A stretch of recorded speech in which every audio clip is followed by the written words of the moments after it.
जिंदगी की दशा और दिशा तय कर पाना अगर हमारे ही हाथ में होता तो हम गोल गोल चक्कर लगाते हुए वापस उसी जगह ना पहुंच जाते जहां से हमने चलना शुरू किया था। हमारे प्रयास चाहे कितने ही ईमानदार क्यों ना हो, पर फिर भी कभी कभी बहुत गहरी चोट लग ही जाती है। दर्द का सागर मन के हर कोने में बहने लगता है और हम सोचने पर मजबूर हो जाते हैं कि आखिर चूक कहाँ हुई। फिर शुरू होता है दोषारोपण, विश्लेषण और अपनी खामियों को तलाशने का सिलसिला। लेकिन तमाम कोशिशों, विश्लेषणों व विचारों के ताने बाने से घिरे हम यह नहीं समझ पाते कि नियति ने ऐसी डोर लटका रखी है जिससे कभी बंद कर तो कभी उसे पकड़कर हम चलने को बाध्य होते हैं। ऐसा एक वर्ग है जो नियति को नहीं मानता, केवल प्रयासों को ही महत्व देता है। पर ऐसे वर्ग के लोगों ने क्या कभी इस बात पर गौर किया कि जिंदगी भर प्रयास करने के बावजूद वे लक्ष्य तक क्यों नहीं पहुंच पाते हैं? और कोई बिना किसी संघर्ष के भी सब कुछ पा लेता है, वह भी जिसकी उसने कभी आशा तक नहीं की थी। खैर, चाहे जो हो, अपने और वरुण के रिश्ते को मैं नियति की ही बंद पोटली से निकला हुआ मानती हूँ। दशा और दिशा तय करने की लाख कोशिशों के बावजूद तुम बंद मुट्ठी से फिसलती रेत की मानिंद मेरी ज़िंदगी से निकल गए थे और फिर ना जाने कैसे मैं गोल गोल चक्कर काटते हुए तुम्हारे पास फिर से पहुंच गई थी। क्या है तुम्हारा और मेरा रिश्ता? प्यार, स्नेह, दोस्ती या फिर इन सब से कहीं ऊपर? एक दूसरे को समझने की इच्छा और उन भावनाओं का आदर करना। इस रिश्ते को मैं नाम देना ज़रूरी नहीं समझती, क्योंकि नाम भर देने से ही कंपैटिबिलिटी का तंतु नहीं जुड़ जाता है। समाज में रिश्ते पर मोहर लगाने से ही विश्वास और संबल के सेतु नहीं जुड़ जाते हैं। रिश्ते मन के होते हैं। रिश्ते विश्वास की ठोस ज़मीन पर उगे उन अंकुर की तरह होते हैं जो प्यार और एहसास के खाद और पानी से पोषित व पल्लवित होते हैं। पर सुधीर के मामले में ना जाने कहाँ सब चूक सा जाता है। एक दिन फिर सुधीर से बहस हो गई। तुम्हारी प्रॉब्लम क्या है? क्या तुम मेरी किसी भी बात का जवाब सही ढंग से नहीं दे सकते? कुछ कहो तो फौरन बात काट देते हो। न बात सुनने का सब्र है, ना समझने का। हाँ नहीं है, क्या करोगी? तुम्हारा तो हर सवाल ही गलत होता है, तो क्या खाक जवाब दूँ? बड़ी इंटेलेक्चुअल बनती हो, कुछ डिग्रियां क्या हासिल कर ली, अपने को बहुत ग्रेट मानने लगी हो। प्लीज़ सुधीर, इस तरह बात करने का क्या मतलब है? तुम्हारी बीवी हूँ कोई, यही तो ट्रेजेडी है लाइफ की कि तुम मेरी बीवी हो। सारे दिन आरती उतारूं या आपकी सेवा में खड़ा रहूं, मुझसे ऐसी उम्मीद कभी मत करना। वैसे भी एक औरत हो और औरत से जिस तरह का व्यवहार करना चाहिए करता हूँ बस। माथे पर त्योरियां और गुस्से से लाल होती आंखों से अंगारे बरसता सुधीर फुफकारता रहा। डिस्कस्टिंग।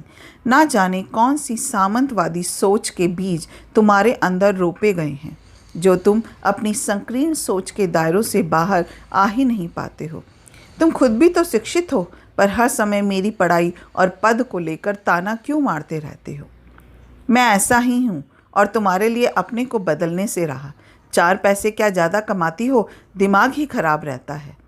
अब तक सुधीर 3 पैक चढ़ा चुका था, लेकिन मैंने तो कभी इस बात के लिए तुमसे कोई शिकायत नहीं करी और ना ही इस बात का ताना मारा कि तुम मुझसे कम कमाते हो। इससे क्या फ़र्क पड़ता है कि कौन कितना कमाता है? महत्वपूर्ण तो यह है कि हम अच्छी ज़िंदगी जी रहे हैं।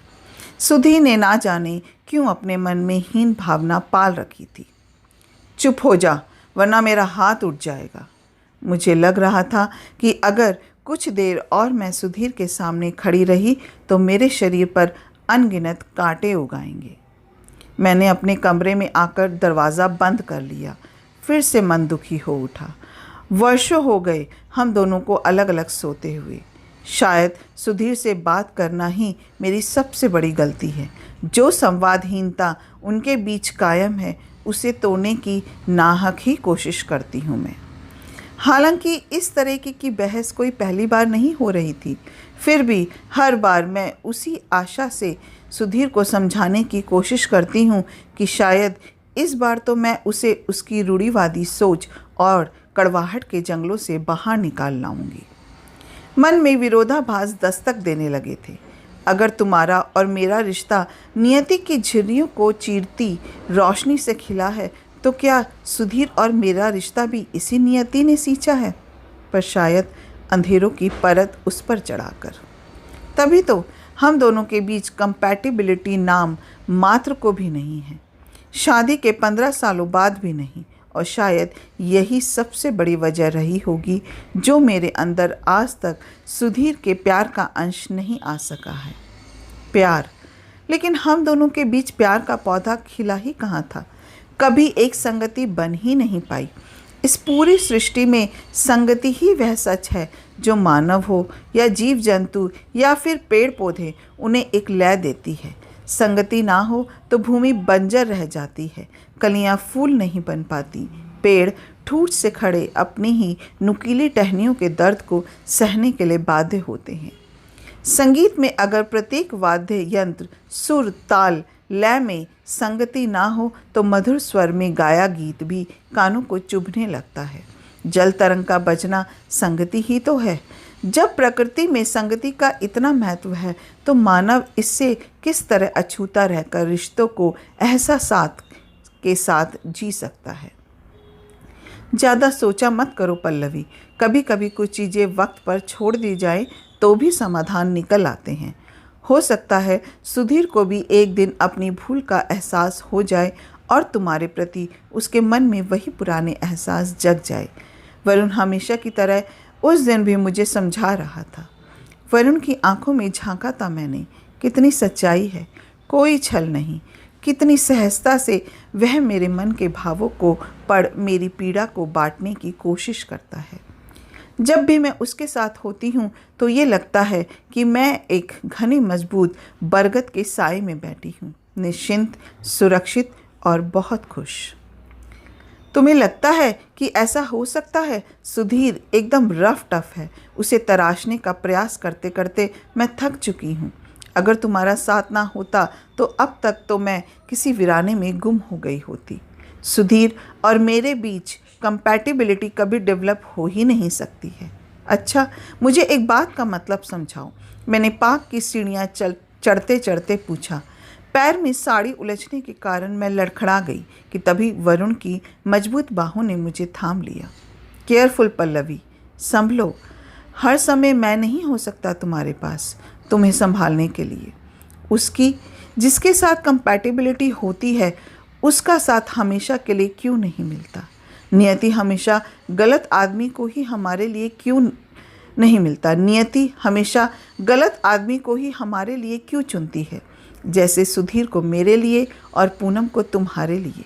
नदी के दो किनारे जो अपने बीच के विस्तार को समेट कभी एक नहीं हो सकते, पर हमें फिर भी उस विस्तार को समेट निरंतर उनके पास जाने की कोशिश करनी होगी पल्लवी। मेरा पूनम से और तुम्हारा सुधीर से विवाह हुआ है। इस सच को हम नकार नहीं सकते हैं। वे दोनों जैसे हैं उन्हें हमें उसी तरह स्वीकार करना होगा। उन्हें बदलने की कोशिश करना मूर्खता है। बेहतर होगा कि हम उनके अनुसार स्वयं को ढाल लें, वरना सारी ज़िंदगी कुड़ते खींचते और बहस में ही गुजर जाएगी। मुझे अब तकलीफ़ नहीं होती क्योंकि पूनम के अहम के आगे मैंने हथियार डाल दिए हैं। उसे अपने पापा के पैसों का घमंड है और उसकी नज़रों में उसके मायके वालों के आगे मेरी हैसियत कुछ नहीं है। लेकिन इससे मैं कुछ नहीं कर सकता। यह बात तो उन्हें शादी करते समय सोचनी चाहिए थी, पर अब इन स्थितियों को बदला नहीं जा सकता। हमेशा दुखी रहने और नियति को कोसने से तो अच्छा होगा कि हम चीज़ों को उसी रूप में स्वीकार कर ले जैसी वे हैं।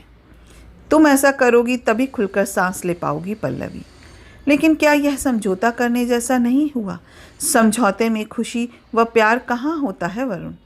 समझौते हम कहाँ नहीं करते पल्लवी।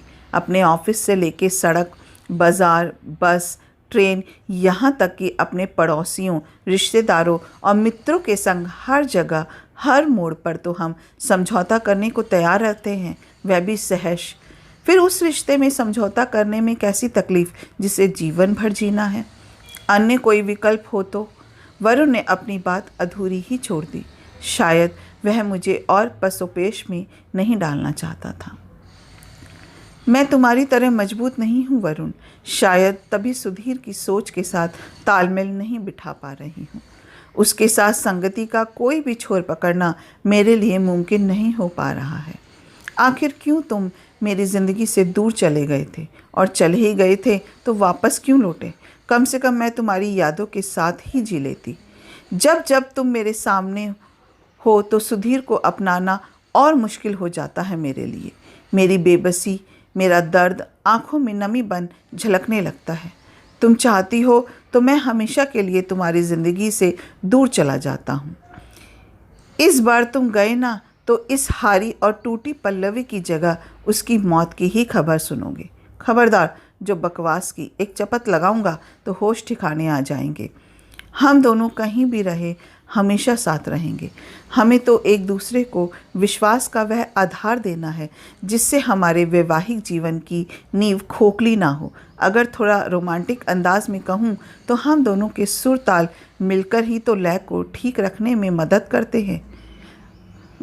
वरुण के होठों पर धुली चांदनी सी हंसी खिल गई, परवर कुछ नहीं।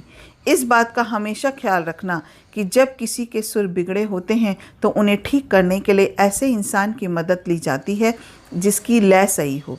सुधीर को तुम्हें ही संभालना हो गया, अन्यथा वह और बेसुरा हो गया तो आसपास वालों को अपनी खिड़कियां दरवाजे बंद करने पड़ेंगे। हंसी आ गई मुझे वरुण की बात सुनकर।